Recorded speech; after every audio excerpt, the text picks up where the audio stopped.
Hello दोस्तों, आज हम लोग बात करने वाले हैं देसी डिटेल्स ओनली के एक और न्यू वीडियो में। आज की वीडियो में हम लोग बात करने वाले हैं, अगर आपको भी एक्सिस बैंक से पर्सनल लोन चाहिए तो ये वीडियो आपके लिए काफ़ी ज़्यादा इंपॉर्टेंट होने वाली है। तो हम लोग एक्सिस बैंक में हम लोग जानेंगे कि अगर आप 10 लाख का पर्सनल लोन लेते हैं, वो भी 5 सालों के लिए या 4 सालों के लिए, जितने सालों के लिए आपको ज़रूरत हो उतने के लिए, अगर आप एक्सिस बैंक से पर्सनल लोन लेते हैं तो आपको फर्स्ट स्टेप क्या होता है, सेकेंड स्टेप क्या होता है, सारी चीज़ें हम लोग इन डेप्थ में बात करेंगे। क्या रेट ऑफ इंटरेस्ट चल रहा है, 10 लाख के अमाउंट पर आप लोगों को 5 सालों में क्या मंथली ईएमआई देनी पड़ेगी। अगर आपने ये वीडियो लास्ट तक देख ली तो आपको सारी चीजें एक्सिस बैंक से क्लियर हो जाएंगी कि क्या क्या डॉक्यूमेंट्स होते हैं, क्या क्या एलिजिबिलिटी लगती, सारी चीजें हम लोग पर्सनल लोन से रिलेटेड आपको क्लियर कर देंगे। तो पहले समझते हैं कि एक्सिस बैंक का रेट ऑफ इंटरेस्ट क्या चल रहा है। देख सकते हैं कि एक्सिस बैंक पर्सनल लोन की हम लोग ऑफिशियल वेबसाइट पर खड़े हुए हैं। तो यहाँ पे जो आप लोग देख सकते हैं कि अगर हम नीचे स्लाइड करते हैं तो आपको हाईलाइट्स में थोड़े चेक देख सकते हैं कि जो एक्सिस बैंक का रेट ऑफ इंटरेस्ट चल रहा है वो 10.25% चल रहा है। तो अगर आप एक्सिस बैंक से पर्सनल लोन लेना चाहते हैं तो अगर आपके पास एक्सिस बैंक का अकाउंट नहीं है, सेविंग अकाउंट होना होता है। अगर आपने सेविंग अकाउंट नहीं ओपन करवाया है तो सेविंग अकाउंट ओपन जरूर करवा लीजिए। उसकी लिंक मैं आपको डिस्क्रिप्शन बॉक्स में प्रोवाइड कर दूंगा, जिससे आप लोग पहले एक्सिस बैंक की मतलब कि ऑनलाइन जाकर के आप लोग आसानी से सिंपल 2 स्टेप आपका वर्क होता है, उससे आप लोग अपना एक सेविंग अकाउंट जरूर खुलवा लीजिए। तब जाकर के अगर आप एक्सिस बैंक से पर्सनल लोन लेते हैं तो आपको काफ़ी कम परसेंट से थोड़ा कम परसेंट पे आपको लोन मिल जाता है और सीधे आपके बैंक में ट्रांसफर हो जाता है। तो अगर बात करी जाए तो ये लोग कितने लोन अमाउंट तक का आपको प्रोवाइड करते हैं लोन, तो ये आप लोग को 50,000 से लेकर के 40 लाख तक का लोन अमाउंट पर प्रोवाइड करते हैं एज पर आपके एलिजिबिलिटी का। अगर आपकी एलिजिबिलिटी अच्छी होगी, सिविल स्कोर अच्छा होगा। और देखो, सिविल स्कोर अगर आपको नहीं पता होता तो सिविल स्कोर आपके ऊपर ये देखा जाता है कि आप बंदे कितने अच्छे हो। ठीक है, आपके ऊपर देखो, अब वो आप तो नए पर्सन जाते हो उनके सामने, अगर ऐसे सामने खड़े हो जाओगे तो वो तो ऐसे पहचानेंगे नहीं। तो एक सिविल स्कोर रखा जाता है, सिविल स्कोर के अकॉर्डिंग ही जो रेट ऑफ इंटरेस्ट ये जो 10.25% है, ये आपका सिविल स्कोर के बिहाफ पर ही आपका रेट ऑफ इंटरेस्ट ऊपर जाता है, नीचे जाता है। अगर आपका सिविल स्कोर एक्सीलेंट की कैटेगरी में आता है तो आपको 10-11% 10.5% है तो 11% के रेट ऑफ इंटरेस्ट से मिल जाएगा। मैक्सिमम ही मानो, थोड़ा बिल्कुल मिनिमम से मिनिमम तो लेके चलो ही ना, क्योंकि यार बैंक्स हैं थोड़ा वो लोग अपना रेट ऑफ इंटरेस्ट तो डालेंगी ही डालेंगी। तो 11% के रेट ऑफ इंटरेस्ट से मिल जाएगा। अगर आपका गुड की कैटेगरी में आता है, बैड की कैटेगरी में आता है या पुअर की कैटेगरी में आता है तो आपका सिविल स्कोर पता नहीं भाई 24% भी लगता है। तो सिविल स्कोर हमेशा मेंटेन करके रखा करिए। अगर आपको सिविल स्कोर नहीं पता है तो सिविल स्कोर चेक करने की लिंक डिस्क्रिप्शन बॉक्स में मैं प्रोवाइड कर दूंगा। इस पता है ये जो चैनल है, यहाँ से आपको हर एक चीज डिटेल से क्लियर होती है। साथ ही साथ जो भी प्रॉब्लम्स होती हैं उसकी सारी डिटेल्स आपको डिस्क्रिप्शन बॉक्स में मिल जाती है, जिससे आप लोग जा करके आसानी से चेक कर सकते हैं। कहीं इधर उधर जाने की जरूरत नहीं होती है, सीधे आपको डिस्क्रिप्शन बॉक्स में जाना, वहां पे आप लोगों को सारी लिंक्स क्लियर मिल जाएंगी। तो पहले समझते हैं कि अगर हम लोग 5 लाख का लोन लेते हैं, 10 लाख का सॉरी, जितने भी आपको जरूरत हो। जैसे जी हमारे एक सब्सक्राइबर थे, उन्होंने हमसे पूछा हुआ था कि भैया हमको 10 लाख का लोन चाहिए। तो 10 लाख का लोन चाहिए तो हम लोग यहाँ पे ईएमआई कैलकुलेटर पे आ जाते हैं। इस ईएमआई कैलकुलेटर की भी लिंक आपको डिस्क्रिप्शन में मिल जाएगी। आपको अगर पता चल जाए कि हमको इतना लोन चाहिए और रेट ऑफ इंटरेस्ट इतना लगने वाला है, सिविल स्कोर भी चेक करके आए हैं, तो अगर आपको पता चल जाए कि रेट ऑफ इंटरेस्ट भी इतना लगने वाला है तो पहले आप खुद से एक बार चेक कर लिया करिए। बैंक जाने से पहले अपने मन से खुद से एक बार चेक कर लिए, जिससे आपकी जो प्रॉब्लम्स आ रही होंगी, माइंड में क्वेश्चन चल रहे होंगे, वो सारे आपके यहाँ पे क्लियर हो जाते हैं। तो हम लोग सीधे पर्सनल लोन वाले ऑप्शन को सिलेक्ट करते हैं। अब यहाँ पे अमाउंट डाल देते हैं 10 लाख। ओके, तो 10 लाख हमने अमाउंट डाला, जैसे कि यहाँ पे 10 लाख, एक सेकेंड, 10 लाख, हाँ 10 लाख पड़ गया। अब हम लोग एक थोड़ा 11%, जैसे 10.25% था तो हम लोग 11% ले लेते हैं, क्योंकि उनका जो सिविल स्कोर था एक्सीलेंट और गुड के बीच में था। तो ठीक है, 750 और 600 के बीच में था, तो हम लोग 11% का रेट ऑफ इंटरेस्ट ले लेते हैं। तो ठीक है, आप लोग जब रेट ऑफ इंटरेस्ट लीजिएगा या तो आप लोग उनकी ऑफिशियल वेबसाइट में चेक कर लीजिएगा, नहीं तो आप जो मैंने चेक किया उनका 11% लग रहा है। आप लोग अपना सिविल स्कोर जरूर चेक करके ही रेट ऑफ इंटरेस्ट फिक्स करिएगा। ओके, अब लोन टेन्योर की बात करी जाए तो लोन टेन्योर आप कितने सालों के लिए उन्होंने कहा है, तो उन्होंने मैक्सिमम 5 सालों के लिए कहा है। ठीक है, अब एक्सिस बैंक आपको कितने सालों तक का लोन टेन्योर देती है ये भी मैं आपको दिखा देता हूँ। तो एक्सिस बैंक जो आपको लोन टेन्योर देती है वो 1 साल से लेकर के 5 साल के बीच का देती है। अब यहाँ पे आपकी मंथली इनकम भी, सैलरी भी मांगनी जाती है। अगर आपकी इतनी सैलरी होगी तभी आप एक्सिस बैंक से लोन ले सकते हैं, तभी लोन लेने के लिए एलिजिबल हो सकते हैं। तो अगर आपकी मंथली सैलरी 15,000 रुपये है तो आसानी से आप लोग एक्सिस बैंक से लोन ले सकते हैं। प्रोसेसिंग फीस की बात करी जाए तो यहाँ पे आपको 1.5% आपकी प्रोसेसिंग फीस, मान लीजिए अगर आप 10 लाख का लोन लेने जा रहे हैं तो 10 लाख में आपकी 1.5 से 2% आपकी प्रोसेसिंग फीस काट ली जाएगी।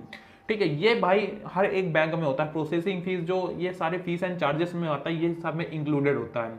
तो अब बात करते हैं कि अगर हम पर्सनल लोन 10 लाख का 11% के रेट ऑफ इंटरेस्ट पे 5 सालों के लिए लेते हैं मेरे भाई, तो हम लोग की मंथली किस्त 21,742 रुपए जा रही है। अब आप यहाँ पे देखिए कि आपको मतलब कि जो ब्याज है 5 सालों में 10 लाख के अमाउंट पे आपको ब्याज कितना देना पड़ रहा है, 3,04,545 रुपए। इतना आपको ब्याज देना पड़ रहा है, और जो टोटल पेमेंट करनी पड़ेगी 13,04,545 रुपए। इसको आप लोग कैसे कम कर सकते हो, मैं आपको एक फंडा बताता हूँ, ठीक है। जैसे आप 5 साल का आपका लोन चल रहा है, वो भी आपने 10 लाख का अमाउंट लिया है। मान लीजिए कि अगर आप 5 लाख का अमाउंट लेते हैं, वो भी 5 साल के लिए, ठीक है, तो 5 लाख का ना मान करके 8 लाख का मान लेते हैं, ठीक है, 8 लाख का अमाउंट लेते हैं, तब भी आपको ब्याज 3 लाख 2.5 लाख के ऊपर देना पड़ रहा है। आप लोग हर महीने ऐसा कर सकते हैं, देखो 18,000 आपकी मंथली किस्त जाएगी जाएगी, ठीक है, 18,046 रुपये आपकी मंथली किस्त जानी जानी है। उसमें साथ ही साथ आप लोग 1,000 रुपये इसी एक्सिस बैंक के अकाउंट के, मतलब कि एक्सिस बैंक में आप लोग एक म्यूचुअल फंड खुलवा लीजिए। तो म्यूचुअल फंड ओपन करवाने की लिंक मैं आपको डिस्क्रिप्शन में दे दूंगा, यहाँ पे आप लोग जा करके अपना म्यूचुअल फंड खुलवा सकते हैं, और इसकी लिंक मैं आप लोग को डिस्क्रिप्शन में दे दूंगा, जिसमें आप लोग, अगर एक्सिस बैंक आपका सेविंग अकाउंट ओपन हो गया होगा, तो म्यूचुअल फंड अकाउंट ओपन करने में केवल आपको पैन कार्ड की जरूरत पड़ेगी, आपका नाम और लास्ट नेम, ये सारी चीजें फिलअप करके आप लोग को पैन कार्ड लगाना होगा, बस आपका एक्सिस बैंक का म्यूचुअल फंड अकाउंट भी ओपन हो जाएगा, जिसमें आप लोग हर महीने 1,000 रुपए डालिए, और जिसमें आपको 10 से 15% का रेट ऑफ इंटरेस्ट मिलेगा, और जो ये जो अमाउंट होगा, वो आपका जो ब्याज ये लग रहा होगा, ये ब्याज भी बराबर हो जाएगा, और साथ ही साथ 5 साल में इससे आप लोग को दुगना पैसा मिल जाएगा, 4 लाख के करीब। तो ये भी आप लोग एक तरीका यूज कर सकते हैं, ठीक है। अगर इस तरीके को आप बोलते हैं तो मैं इन डेप्थ में एक वीडियो बना दूंगा, तो कमेंट कर दीजिएगा, ठीक है। तो एक्सिस बैंक का अगर म्यूचुअल फंड का अकाउंट ओपन करवाना, तो लिंक इसकी डिस्क्रिप्शन में पड़ी हुई है। तो अब हम लोग बात करते हैं कि ईएमआई कैलकुलेटर पे आ जाना है। यहाँ पे हमने अपनी ईएमआई कैलकुलेट करी कि 18,046 रुपये हम लोग की मंथली किस्त जाएगी। अब यहाँ पे हम टोटल इंटरेस्ट की बात करी जाए, तो 2,52,773 रुपये हम लोग की मंथली टोटल ब्याज जाएगा। 8 लाख का 8,30,000 का अगर हम लोग लोन लेते हैं, जैसे भाई का क्वेश्चन था 10 लाख का, तो 10 ही लाख पे रहते हैं, ठीक है। तो 10 लाख के अमाउंट पे हम लोग की मंथली टोटल ब्याज कितना जा रहा है, 3,04,545 रुपये जा रहा है। अब जो टोटल पेमेंट करनी पड़ेगी प्रिंसिपल प्लस इंटरेस्ट रेट मिला करके, वो करनी पड़ेगी 13,04,545 रुपये।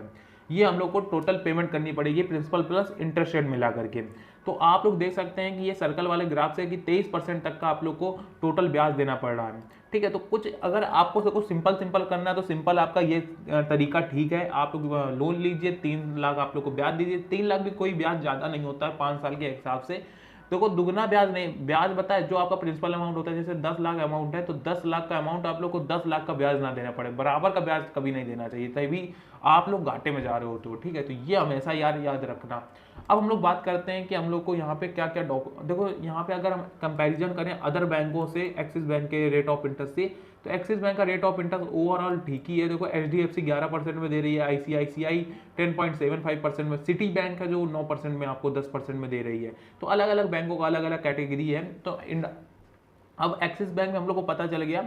तो आप देख सकते हैं बेनिफिट्स एक्सिस बैंक में आप लोग को क्या देखने को मिलते हैं, कॉम्पिटेटिव इंटरेस्ट रेट देखने को मिलता है, नो कोलेटरल नीडेड होती है, लेस पेपर वर्क होता है, मतलब कि जो पेपर वर्क होता है वो लेस होता है, मतलब कि काफ़ी कम पेपर वर्क ये लोग मांगते हैं। सही बात है यार, ये चीज़ जो मैंने खुद अप्लाई करी है, ठीक है। मिनिमम इनकम रिक्वायरमेंट होती है, काफ़ी कम ये लोग सैलरी मांगते हैं। देखो आप सीधे आपसे कितनी मांगी, 15,000 रुपये। 15,000 रुपये आज यार एक नॉर्मल पर्सन, देखो जो टीयर 1 में आते हैं और टीयर 3 में आते हैं, उनकी सैलरी भी आराम से, टीयर 3 टीयर 4 वालों की सैलरी 15,000 होती है आराम से। अब यहाँ पे बात करें, अगर एक्सिस बैंक में आप लोन लेने जा रहे हैं, पर्सनल लोन कोई भी लोन लेने जा रहे हैं, तो आपकी एज कितनी होनी चाहिए, तो 21 से 60 साल के बीच में आपकी एज होनी चाहिए, ठीक है। तभी आप लोग यहाँ पे लोन के लिए एलिजिबल हो सकते हैं। एम्प्लॉयमेंट टाइप्स क्या होना चाहिए, आप सैलरीड एम्प्लॉय हो सकते हैं, प्राइवेट लिमिटेड कंपनीज के employ, for the government employ, और included PSU central and local bodies में आप लोग काम कर सकते हैं। नेट सैलरी इन्होंने 15,000 मंथली बताई है। अब KYC डॉक्यूमेंट्स के लिए आप लोग क्या कर सकते हैं, तो KYC डॉक्यूमेंट्स के लिए आप लोग पासपोर्ट भी दे सकते हैं, ड्राइविंग लाइसेंस दे सकते हैं, वोटर ID दे सकते हैं, प्रूफ ऑफ पैसेज दे सकते हैं, जॉब कार्ड द नरेगा दे सकते हैं। तो कुछ भी इन चारों पांचों में से कोई एक चीज़ देनी होती है। तो पासपोर्ट, देखो वोटर ID सबके पास होता ही है। अब यहाँ पे बात करी जाए डेट ऑफ बर्थ के लिए आप क्या लगा सकते हैं, तो पासपोर्ट या पैन कार्ड, आप दोनों में से कोई एक चीज़ लगा सकते हैं। बर्थ सर्टिफिकेट लगा सकते हैं, आधार कार्ड लगा सकते हैं, और सिग्नेचर प्रूफ के लिए आप लोग पासपोर्ट लगा सकते हैं, पैन कार्ड लगा सकते हैं, और बैंकर वेरिफिकेशन लगा सकते हैं। और इनकम प्रूफ के लिए आपको क्या क्या देना पड़ेगा, लास्ट 2 मंथ का सैलरी, लास्ट 2 मंथ का आपको पे स्लिप देना पड़ेगा और लेटेस्ट 2 मंथ का bank statement showing the salary credit के साथ। 2 मंथ का आपको बैंक स्टेटमेंट दे सकते हैं, या मंथली पेबल जिसमें आपकी क्या जो जो सैलरी है वो आती है उस जिस बैंक में, वो आपको सैलरी मंथली पेबल जो मंथ्स बाई आपको पेबल हुआ है वो आपको दिखा सकते हैं, या 1 ईयर्स का एम्प्लॉयमेंट प्रूफ देना हो सकता है। ठीक है, तो इन तीनों में से इधर वन कोई चीज़ देनी होती है, कोई भी एक चीज़ दे सकते। बैंक स्टेटमेंट लगा दो 2 मंथ का, काफ़ी अच्छी चीज़ है, मतलब कि कोई भी झमेला नहीं है। अदर इंपॉर्टेंट डॉक्यूमेंट्स में बात करी जाए तो complete fill duly sign application form the along with the application last passport size colour photos. ठीक है, आपको last passport size colour photos देनी पड़ेगी। सेल्फ अटेंशन के लिए बरोज एंड डॉक्यूमेंट्स, और बस यही सिंपल डॉक्यूमेंट्स आपको लगते हैं और कोई भी ज़्यादा डॉक्यूमेंट्स नहीं लगने वाले हैं। तो आई होप आपको पता चला होगा कि अगर आप एक्सिस बैंक में लोन अप्लाई करने जा रहे हैं, पर्सनल लोन अप्लाई करने जा रहे हैं, तो क्या क्या चीज़ें आप लोग को रिक्वायर्ड होनी चाहिए। तो पर्सनल लोन अप्लाई करने से पहले आपको मैंने पहले बताया कि आपको रेट ऑफ अपना सिविल स्कोर पता होना चाहिए, जिससे आप लोग अपना रेट ऑफ इंटरेस्ट पता कर सकते हैं। ठीक है, तो सिविल स्कोर अगर आपको पता होता है तभी आप अपना रेट ऑफ इंटरेस्ट फिक्स कर सकते हैं। तो सिविल स्कोर चेक करने की लिंक डिस्क्रिप्शन में है। और सबसे पहली बात कि अगर आपको एक्सिस बैंक में अकाउंट नहीं ओपन है तब भी देखो आप लोग लोन ले सकते हो, लेकिन यार देखो अगर अदर बैंक में लोन लेने जा रहे होते हो तो एक चीज सबसे सारी प्रॉब्लम आती है कि वो लोग रेट ऑफ इंटरेस्ट आपको बढ़ा के लेते हैं। ठीक है, तो चाहे जितना भी है वो अपने में, अगर उनका अपना अपना आपका खुद का एक एक्सिस बैंक में सेविंग अकाउंट होगा तो आपको थोड़ा कम से कम रेट ऑफ इंटरेस्ट के साथ लोन मिलता है। तो सेविंग अकाउंट ओपन करने की भी लिंक मैंने आपको डिस्क्रिप्शन में दे दी है। फिर आपको सारी चीज़ें पता चल जाती हैं, सिविल स्कोर के साथ रेट ऑफ इंटरेस्ट पता चल जाता है। तो आप जितने लाख का लोन लेने जा रहे हैं तो ईएमआई कैलकुलेटर की भी लिंक आपको डिस्क्रिप्शन में मिल जाएगी। तो यहाँ से आप लोग पहले अपना ईएमआई चेक कर लीजिएंगे कि आपकी मंथली किस्त कितनी जाएगी, सारी चीज़ें आप लोग क्लियर कर लीजिएगा। यहाँ पे आपको काफ़ी डिटेल से चीज़ें क्लियर हो जाती है। तो आई होप आपको वीडियो पसंद आई। वीडियो पसंद आई तो प्लीज़ यार वीडियो को लाइक करो, चैनल पर नए हो तो देसी डिटेल्स ओनली को सब्सक्राइब कर लीजिए।